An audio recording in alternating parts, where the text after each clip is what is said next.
Good morning dear students. आज के इस सेशन में आपका वेलकम। जैसा कि वी आर डिस्कसिंग, हम लोग डिस्कस कर रहे थे एनएमआर स्पेक्ट्रोस्कोपी के बारे में। 2 लेक्चर हो चुके हैं अपने। इन 2 लेक्चर्स में हम लोगों ने जो डिस्कस किया है वो what is the theory of NMR, कि एनएमआर की थ्योरी क्या है, कौन से एटॉमिक न्यूक्लियस जो हैं वो एनएमआर स्पेक्ट्रम देते हैं, वो बता चुके हैं। एक बेसिक डिस्कशन हमने किया है कि यूज ऑफ एनएमआर। तो उस दिन मैंने बताया था कि हम लोग नंबर ऑफ प्रोटॉन्स और टाइप्स ऑफ प्रोटॉन्स का पता लगाने के लिए एनएमआर स्पेक्ट्रोस्कोपी यूज करते हैं। बहुत इंपॉर्टेंट है, number of protons and types of proton. एक जो बेसिक थ्योरी थी कैसे एनएमआर स्पेक्ट्रम बनता है वो हम लोग डिस्कस कर चुके थे। जो न्यूक्लियस का स्पिन होता है वो 2 एनर्जी लेवल्स में डिवाइडेड हो जाता है, एक लोअर एक हायर। इनमें से एक जो एनर्जी लेवल होता है वो अप्लाइड मैग्नेटिक फील्ड के डायरेक्शन में होता है तथा एक उसका अपोज करता है। उसके बेसिस पे इलेक्ट्रॉनिक एनएमआर स्पेक्ट्रम मिलता है। कुछ टाइप्स ऑफ प्रोटॉन्स की बात की थी हम लोगों ने, जैसे chemically equivalent protons, magnetic equivalent protons, diastereotopic protons, enantiotopic protons. ये सारा हम लोग डिस्कस कर चुके हैं। जो मोस्ट इम्पॉर्टेंट थिंग जो है जो लास्ट क्लास में हमने डिस्कस की थी वो ये थी कि कोई भी मॉलिक्यूल अगर आपको दिया जाता है तो हमें ये डिसाइड करना है कि उसमें कितने टाइप के प्रोटॉन हैं और किस टाइप की कितने नंबर में हैं। उस बेसिस पे हम लोग ये बता सकते हैं कि उसमें कितने एनएमआर सिग्नल मिलेंगे। तो उसी चैप्टर को हम लोग कंटिन्यू करते हैं। आज हम स्टार्ट करते हैं केमिकल शिफ्ट और रासायनिक विस्थापन। क्या है केमिकल शिफ्ट और रासायनिक विस्थापन? बहुत इंपॉर्टेंट है एनएमआर स्पेक्ट्रम में। किसी भी कंपाउंड का H1NMR स्पेक्ट्रम लेने के लिए एक रेफरेंस रेफरेंस कंपाउंड के एनएमआर सिग्नल का यूज किया जाता है। H1NMR में रेफरेंस कंपाउंड के रूप में TMS टेट्रा मिथाइल सिलेन का उपयोग किया जाता है। मीन्स बहुत इंपॉर्टेंट थिंग है कि अगर हमें किसी भी कंपाउंड में जो H1NMR सिग्नल की बात करनी है, उसकी पोजीशन की बात करनी है, तो इसके लिए हमेशा एक रेफरेंस कंपाउंड का एनएमआर यूज किया जाता है और वो रेफरेंस कंपाउंड है टेट्रामिथाइल सिलेन। TMS बोलते हैं इसको, टेट्रामेथिल सिलेन। अब फर्स्ट थिंग तो ये है कि यही compound as a reference compound क्यों यूज किया जाता है? तो इसके 2-3 रीजन हैं। एक जो इम्पोर्टेंट रीजन है वो ये है कि इसमें 12 प्रोटॉन्स हैं, 12 प्रोटॉन्स हैं और 12 के 12 प्रोटॉन्स जो है वो केमिकली इक्विवेलेंट हैं। मीन्स इन 12 प्रोटॉन्स का एक ही पोजीशन पर सिग्नल प्राप्त होगा और जो सिग्नल प्राप्त होगा वो 12 प्रोटॉन्स की वजह से होगा। इसकी वजह से इसकी इंटेंसिटी भी बहुत ज़्यादा हो जाएगी, इसलिए ये ईजीली डिटेक्ट भी किया जा सकता है, ईजीली देखा जा सकता है कि ये पीक कहाँ पे आ रही है। ठीक है, जैसा कि मैंने लिख भी दिया है यहाँ पे।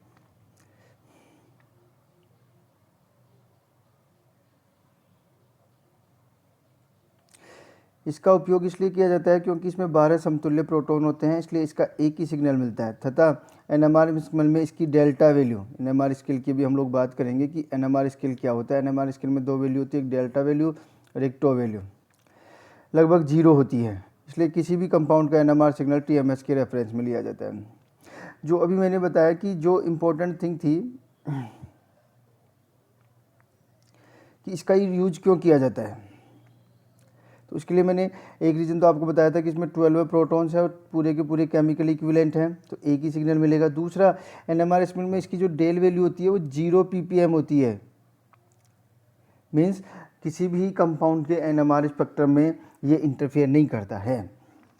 ठीक है, तो सबसे पहले केमिकल शिफ्ट या रासायनिक विस्थापन को समझने से पहले ये समझ में आया हमें कि अगर किसी भी कंपाउंड का एनएमआर स्पेक्ट्रम लिया जाता है तो उस स्पेक्ट्रम का कंपैरिजन हमेशा TMS के NMR स्पेक्ट्रम से किया जाता है।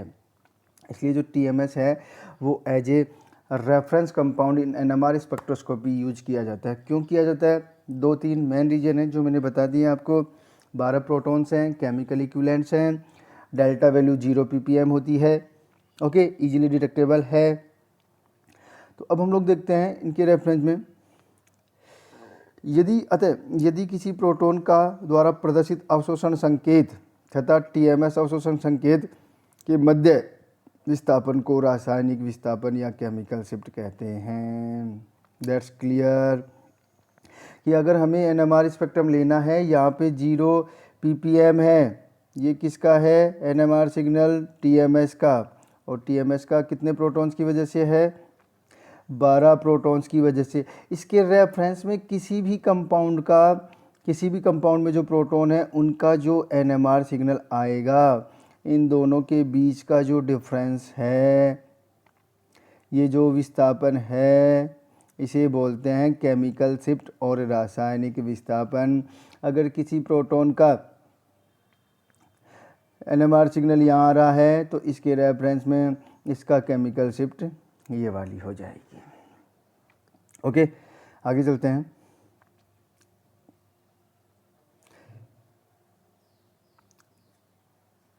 फॉर एग्जाम्पल मैंने समझा दिया आपको, ये वाला भी मैंने बताया आपको कि ये जो डिफरेंस होगा ये वाला, इन दोनों के बीच का जो डिफरेंस है TMS के NMR सिग्नल और किसी भी प्रोटॉन का जो सिग्नल होगा, उन दोनों के बीच का जो डिफरेंस होता है, that's called chemical shift. Very very important thing है। समझ में आ गया? आगे चलते हैं। अब हम लोग बात करते हैं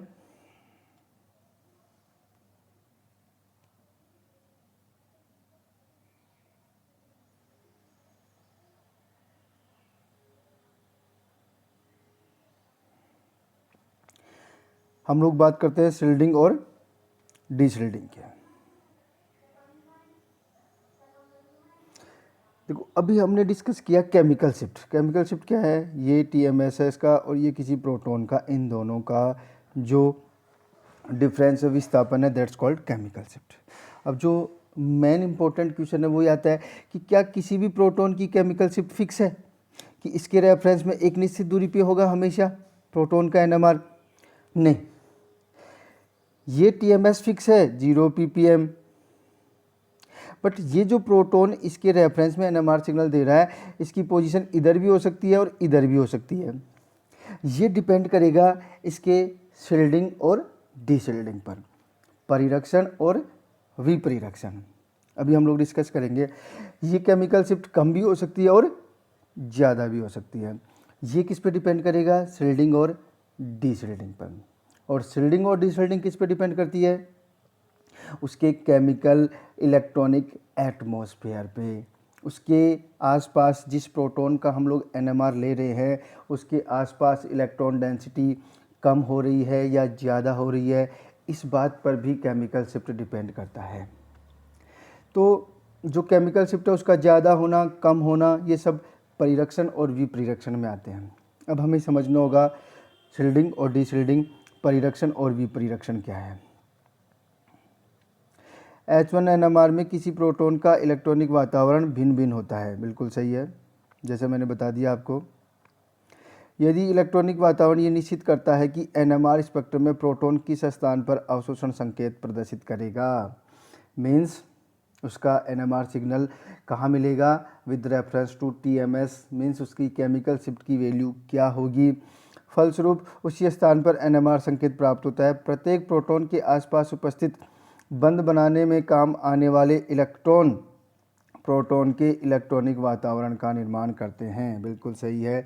कोई भी प्रोटॉन है उसके चारों जितने भी बॉन्ड हैं, उन बॉन्ड्स के जो इलेक्ट्रॉन हैं वो इलेक्ट्रॉन से डिसाइड करते हैं कि उस प्रोटॉन का परिरक्षण होगा कि विपरिरक्षण होगा। फॉर एग्जाम्पल, यदि किसी अणु के बाह्य चुंबकीय क्षेत्र में रखा जाता है तो अणु में उपस्थित इलेक्ट्रॉन भी चक्रण करने लगते हैं। फलस्वरूप वे स्वयं के चुंबकीय क्षेत्र उत्पन्न करते हैं जिसे प्रेरित चुंबकीय क्षेत्र कहते हैं। ये प्रेरित चुंबकीय क्षेत्र प्रयुक्त चुंबकीय क्षेत्र के विपरीत दिशा में कार्य करे तो प्रोटॉन परिरक्षित हो जाता है, परंतु यदि प्रेरित चुंबकीय क्षेत्र प्रयुक्त चुंबकीय क्षेत्र की दिशा में कार्य करे तो उसे शॉर्ट करते हैं, उसे प्रोटॉन विपरिरक्षित हो जाता है। इसका क्या मतलब है मैं समझाता हूँ। इसका मतलब ये है कि कोई भी प्रोटॉन है किसी भी मॉलिक्यूल में वो खुद स्पिन करता है, और जब वो स्पिन करता है तो वो एक मैग्नेटिक फील्ड क्रिएट करेगा। ये क्या क्रिएट करेगा? ये मैग्नेटिक फील्ड। अगर ये मैग्नेटिक फील्ड या फिर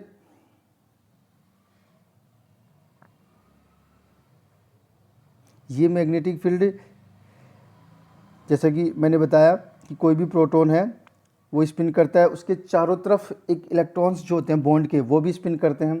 तो ये जो इलेक्ट्रॉन्स स्पिन करते हैं इनकी वजह से एक मैग्नेटिक फील्ड जनरेट होता है। अगर ये magnetic field applied magnetic field की डायरेक्शन में है तो प्रोटॉन का विपरिरक्षण होगा, डीशील्डिंग होगी, और डीशील्डिंग होने से केमिकल शिफ्ट का क्या होगा वो मैं बता दूंगा। ठीक है, अगर ये वाला प्रोटॉन है, इसके चारों तरफ इलेक्ट्रॉनिक एटमॉस्फेयर है और वो इलेक्ट्रॉन्स भी मैग्नेटिक फील्ड जनरेट करेंगे। अगर ये magnetic field applied magnetic field की अपोजिट डायरेक्शन में है, मींस ये magnetic field applied magnetic field का अपोज करे, तो उस कंडीशन में प्रोटॉन शील्डेड हो जाता है, परिरक्षित हो जाता है। क्लियर हो गया क्या शील्डिंग है, क्या डीशील्डिंग है? आगे चलते हैं। अब ध्यान से समझना, इस प्रकार प्रोटॉन के शील्डिंग से एनएमआर संकेत उच्च क्षेत्र, अगर शील्डिंग होगी तो एनएमआर संकेत कहाँ चला जाएगा? उच्च क्षेत्र में, अप फील्ड में, और विस्थापित हो जाता है, जबकि विपरिरक्षण से निम्न क्षेत्र की ओर विस्थापित हो जाता है। अतः इलेक्ट्रॉन द्वारा प्रोटॉन के परिरक्षण व विपरिरक्षण से एनएमआर स्पेक्ट्रम में एनएमआर संकेत की स्थिति में हुए विस्थापन को केमिकल शिफ्ट कहते हैं। मैंने पहले ही कह दिया था आपको कि कंसेप्ट ये है कि यहाँ पे TMSS का है, यहाँ पे किसी प्रोटॉन का NMR सिग्नल है। अब इसकी शील्डिंग और डीशील्डिंग होगी, इससे इसका NMR संकेत अप फील्ड में भी जा सकता है और लो फील्ड में भी जा सकता है। तो इस NMR संकेत के अप फील्ड और लो फील्ड में जाने को ही हम लोग केमिकल शिफ्ट कहते हैं। वन मोर इम्पोर्टेंट थिंग,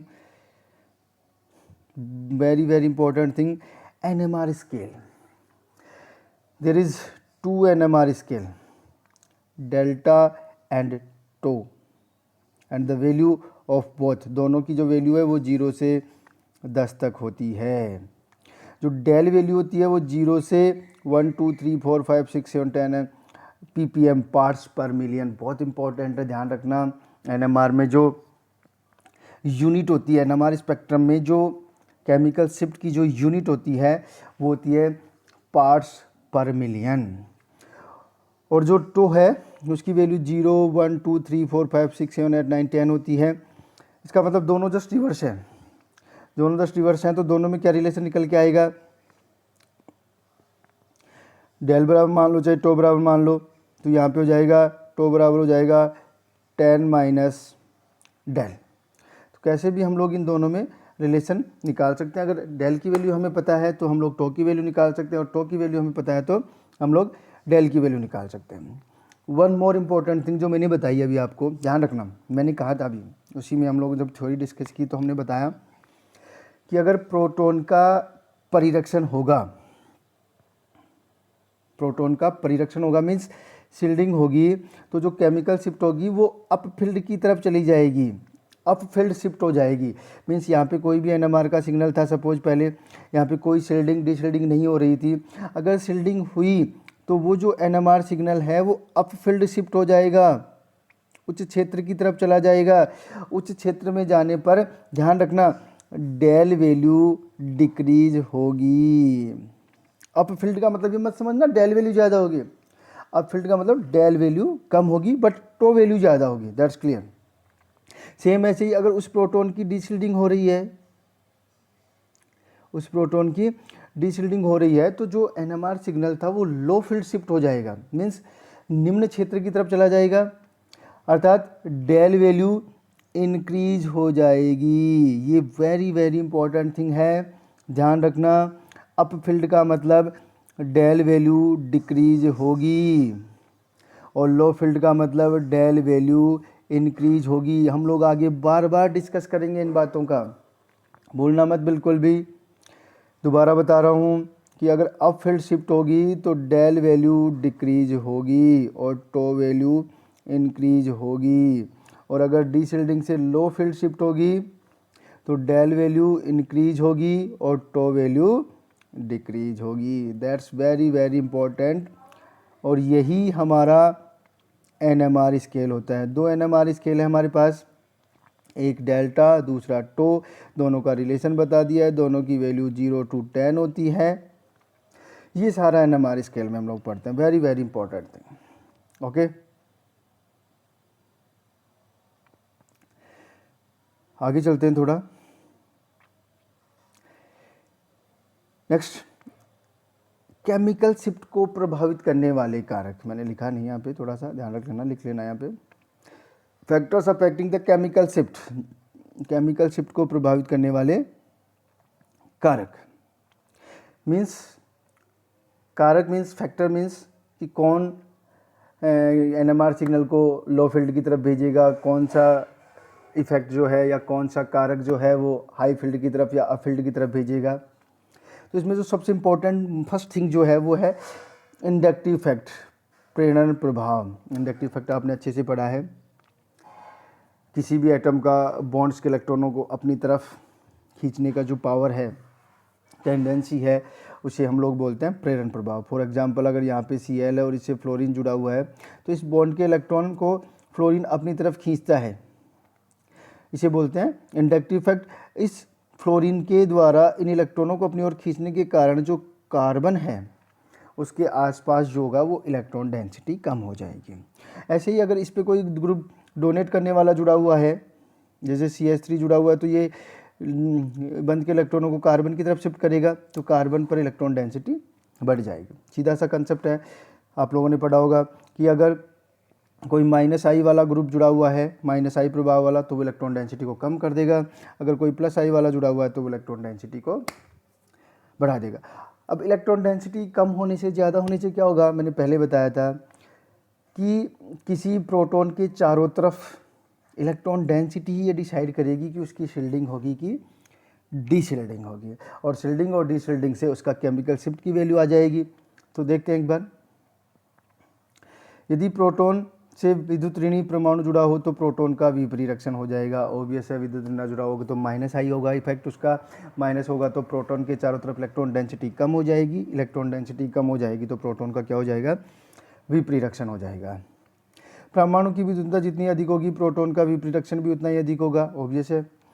अर्थात अवशोषण संकेत का रासायनिक विस्थापन उतना ही अधिक होगा, अर्थात डेल्टा वैल्यू का मान उतना ही अधिक होगा। बिल्कुल मैंने कहा है विपरीरक्षण होगा तो लो फील्ड में जाएगा, डेल वैल्यू इंक्रीज होगी। इसके विपरीत विद्युत धनी अथवा कम विद्युत ऋणी परमाणु प्रोटॉन के चारों तरफ इलेक्ट्रॉन घनत्व को बढ़ा देते हैं, जिससे प्रोटॉन परिरक्षित हो जाता है, अर्थात डेल्टा वैल्यू का मान कम हो जाता है। इजीली समझ सकते हैं बाय दिस एग्जांपल। यहाँ पे फ्लोरीन, क्लोरीन, ब्रोमीन और आयोडीन जुड़े हुए हैं। फ्लोरीन की इलेक्ट्रोनेगेटिविटी सबसे ज़्यादा है तो इसका -I प्रभाव सबसे ज़्यादा होगा, -I प्रभाव सबसे ज़्यादा होगा। तो इस C कार्बन वाले 3 प्रोटॉन्स के पास इलेक्ट्रॉन डेंसिटी सबसे कम होगी, सबसे कम होगी तो इनका विपरीरक्षण होगा, विपरीरक्षण होगा तो अप फील्ड में जाएगा केमिकल शिफ्ट, अप फील्ड में जाएगा, सॉरी लो फील्ड में जाएगा, लो फील्ड में जाएगा तो डेल वैल्यू इंक्रीज होगी। जबकि I की इलेक्ट्रोनेगेटिविटी सबसे कम है तो यहाँ पे डीशिल्डिंग सबसे कम होगी तो सबसे कम लो फील्ड शिफ्ट होगी, लो फील्ड शिफ्ट कम होगी तो डेल्टा वैल्यू उसकी सबसे ज़्यादा आएगी। मीन्स इस कार्बन के पास जो है वो इलेक्ट्रॉन डेंसिटी सबसे ज़्यादा होगी, सबसे ज़्यादा होगी तो प्रोटोनों का परिरक्षण भी सबसे ज़्यादा होगा, और परिरक्षण सबसे ज़्यादा होगा तो केमिकल शिफ्ट अप फील्ड में जाएगी, मीन्स डेल वैल्यू सबसे कम होगी। That's clear. ओके, सेकंड जो फैक्टर है केमिकल शिफ्ट को अफेक्ट करने वाला, सॉरी सब इसके कुछ एग्जांपल्स और हम लोग डिस्कस कर लेते हैं। देखो यहाँ पे ऑक्सीजन, नाइट्रोजन, कार्बन, ऑक्सीजन की इलेक्ट्रॉनिक सबसे ज़्यादा होती है, तो यहाँ पे विपरीरक्षण सबसे ज़्यादा होगा। विपरीरक्षण सबसे ज़्यादा होगा तो इसका निम्न क्षेत्र की ओर विस्थापन होगा, मीन्स विपरीरक्षण होगा, मीन्स डेल वैल्यू सबसे ज़्यादा होगी इसके लिए और सबसे कम होगी इसके लिए। ओके, नेक्स्ट चलते हैं।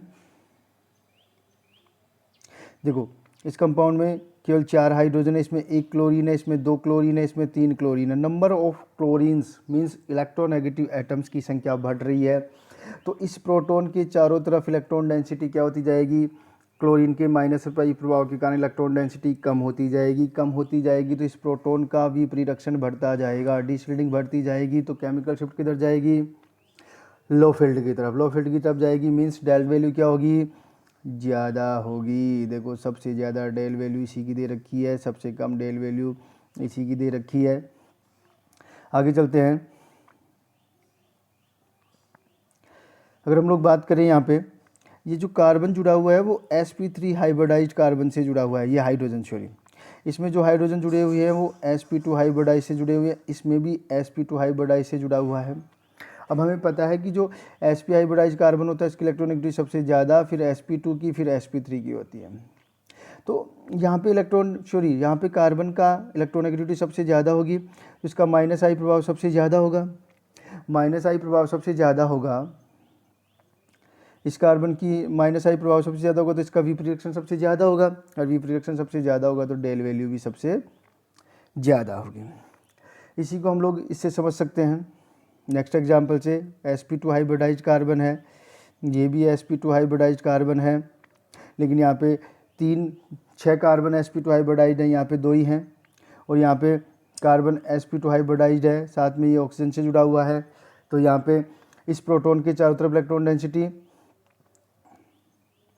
इस प्रोटॉन के चारों तरफ इलेक्ट्रॉन डेंसिटी सबसे कम होगी। इलेक्ट्रॉन डेंसिटी सबसे कम होगी तो इसका डिसल्डिंग और विपरीरक्षण सबसे ज़्यादा होगा तो डेल वैल्यू भी सबसे ज़्यादा होगी। देखो एल्डिहाइड में जो प्रोटॉन है CH3 और ये H, एल्डिहाइड में जो ये प्रोटॉन है उसकी डेल वैल्यू 10 जो प्रोटॉन एल्डिहाइड है, एल्डिहाइड में जो प्रोटॉन है इसकी डेल वैल्यू 9 से 10 के बीच होती है, because of highly deshielding pattern. Next factor की बात करते हैं, वान डर वाल्स विपरीरक्षण। क्या है ये, अधिक प्रतिस्थापी संयुक्त अणुओं में बड़े समूह का इलेक्ट्रॉन अब्र प्रोटॉन के इलेक्ट्रॉन अब्र को प्रतिकर्षित करता है, फलस्वरूप प्रोटॉन का विपरीरक्षण हो जाता है, अर्थात डेल्टा वैल्यू इंक्रीज हो जाती है। बड़े मॉलिक्यूल्स जिनमें सब्स्टिट्यूएंट जुड़े हुए हैं, इनमें क्या होगा कि जो बड़े मॉलिक्यूल्स हैं और उनमें जो इलेक्ट्रॉनिक समूह हैं, विशेषकर जो पाई इलेक्ट्रॉन्स होते हैं, वो एक खुद का इलेक्ट्रॉनिक फील्ड जनरेट करते हैं, और ये इलेक्ट्रॉनिक फील्ड जो है, इलेक्ट्रॉन जो अब्र है वो उस प्रोटॉन को प्रतिकर्षित करता है, उस प्रोटॉन को क्या करता है, प्रतिकर्षित करता है, और प्रतिकर्षण करने की वजह से क्या होगा कि जो प्रोटॉन है उसकी डिसल्डिंग हो जाएगी। अगर हम लोग बात करें एथेन में, मतलब एल्कीन में बात करें, तो आप देख सकते हो ये सारा इलेक्ट्रॉन अब्र है, ये अप्लाइड मैग्नेटिक फील्ड है, और ये जो प्रोटॉन हैं वो बड़े समूह का जो इलेक्ट्रॉन अब्र है, इन जो ग्रुप्स का, जो बड़े ग्रुप्स हैं इनका जो इलेक्ट्रॉन अब्र है वो इस प्रोटॉन की इलेक्ट्रॉन अब्र को क्या करेगा, प्रतिकर्षित करेगा। प्रतिकर्षित करने से क्या होगा, इनका विपरीरक्षण हो जाएगा, और विपरीरक्षण होने से क्या होगा, इनकी डेल वैल्यू इंक्रीज हो जाएगी। ये ध्यान रख लेना, very very important. Third factor है हमारा आइसोट्रोपी एंड एनआइसोट्रोपी फैक्टर। ये हम लोग अब आज कल सुबह डिस्कस करेंगे, सुबह की क्लास में, फिर वीडियो काफ़ी लंबा हो जाएगा। तो ठीक है, मिलते हैं नेक्स्ट क्लास में।